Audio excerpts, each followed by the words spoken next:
हिंद दोस्तों, आज की इस वीडियो में हम बात करने वाले हैं जावास्क्रिप्ट वेरिएबल के बारे में कि वेरिएबल क्या होता है या कि वेरिएबल का हम यूज किस तरह से करेंगे और वेरिएबल की हमें आवश्यकता क्यों पड़ती है। तो चलिए दोस्तों बात करते हैं हमारे क्वेश्चन से।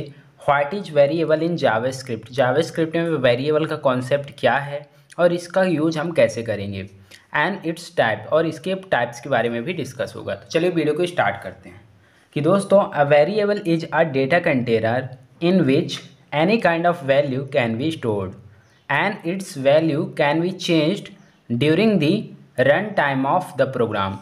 जो हमारा वेरिएबल होता है दोस्तों, वो एक तरह का ये डेटा कंटेनर होता है। कंटेनर इट मीन्स बॉक्स, ठीक है। तो एक तरह का डेटा कंटेनर होता है जिसमें हम किसी भी तरह की वैल्यू को स्टोर कर सकते हैं, किसी भी तरह की वैल्यू को स्टोर कर सकते हैं, यानी एनी काइंड ऑफ वैल्यू को स्टोर कर सकते हैं। इसके साथ साथ इस वैल्यू को हम प्रोग्राम जब भी एग्जीक्यूट होगा, प्रोग्राम के रन टाइम में अगर हम इस वैल्यू को चेंज कर सकते हैं, चेंज कर पा रहे हैं, तो वो हमारा वेरिएबल होगा। तो चलिए अब बात करते हैं इसके सिंटैक्स की कि इस हमारे जावास्क्रिप्ट में इसको बनाने के लिए सिंटैक्स किस तरह से दिया जाता है।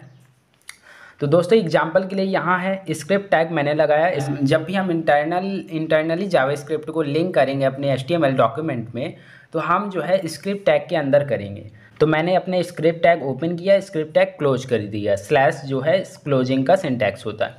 इसके बाद मैंने मान लीजिए वैर कीवर्ड यूज किया, उसके बाद वेरिएबल का नाम दिया a और इक्वल साइन करके उसकी वैल्यू दी 10, ठीक है।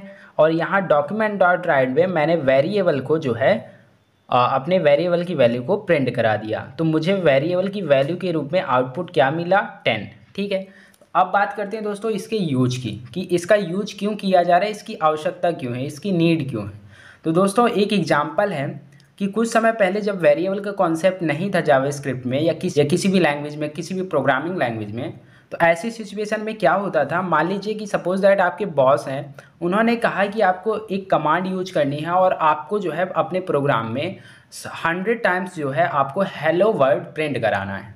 तो जब वेरिएबल नहीं था तो आप क्या करते थे, या कि कोई भी प्रोग्रामर करता था कि डॉक्यूमेंट डॉट राइट या कंसोल डॉट लॉग किसी भी राइटिंग कमांड का यूज करके वो 100 टाइम्स उसी document dot right, document dot right, document dot right hello word, document dot right hello word, इसी कमांड का 100 टाइम यूज करता था और आउटपुट ले आता था। लेकिन बाद में आपके बॉस ने बताया कि नहीं भाई यार, हमको तो हेलो वर्ड की जगह हेलो एवरीवन प्रिंट कराना था। तो ऐसी सिचुएशन में क्या होता था कि आपको बहुत ही मतलब कॉम्प्लेक्सिटी आ जाती थी कि अब 100 टाइम हमने लिख दिया, बहुत ही मुश्किल हुई, 2 घंटे 3 घंटे हमने 4 घंटे डॉक्यूमेंट डॉट राइट कमांड का यूज किया, फिर हेलो वर्ड को प्रिंट कराया। अब सर हमें कह रहे हैं नहीं यार, हमें तो हेलो वर्ड की जगह हेलो एवरीवन प्रिंट कराना था। तो ऐसी सिचुएशन में क्या होता था, काफ़ी समय बर्बाद होता था। तो ऐसे में लाया गया वेरिएबल का कॉन्सेप्ट ताकि हम एक ऐसे कंटेनर को बना सकें जिसमें किसी भी तरह की वैल्यू को हम स्टोर कर दें, और जब भी हम इसे वेरिएबल की वैल्यू को हम प्रिंट कराना चाहें तो केवल और केवल उस वेरिएबल का नाम वहाँ लिख देंगे। इसके बाद जब भी हम रन टाइम में अगर इसकी वैल्यू को 10 की जगह 20, सपोज दैट हम 10 की जगह 20 प्रिंट कराना चाहते हैं, तो हम वेरिएबल की वैल्यू को चेंज कर देंगे और यहाँ कर देंगे 20। तो हाँ, जब भी एक प्रोग्राम का एग्जीक्यूशन होगा, रन होगी, प्रोग्राम रन होगा, तो अब वैल्यू क्या आ जाएगी, 20 आ जाएगी। तो यहाँ कुछ टर्मिनोलॉजी है, कुछ शब्दावली है जिसको आपको सीखना चाहिए फ्रेंड्स। सबसे पहले तो आप देखिए कि मैंने यहाँ वेरिएबल का यूज करने के लिए, वेरिएबल के नेम को क्रिएट करने के लिए, यानी कि जावास्क्रिप्ट में जब भी आप वेरिएबल बनाएंगे तो सबसे पहले आपको एक कीवर्ड यूज करना पड़ेगा। ये 3 तरह से हो सकते हैं, या तो आप वैर का यूज करिए, या तो आप लेट का यूज करिए, या तो आप कॉन्स्ट का यूज करिए। यानी कॉन्स्ट मतलब कांस्टेंट वैल्यू। तो ये 3 तरीके हैं जिससे आप जो है वेरिएबल बना सकते हैं। तो सबसे पहले मैंने वैर कीवर्ड का यूज किया, उसके बाद वेरिएबल का एक नाम दिया।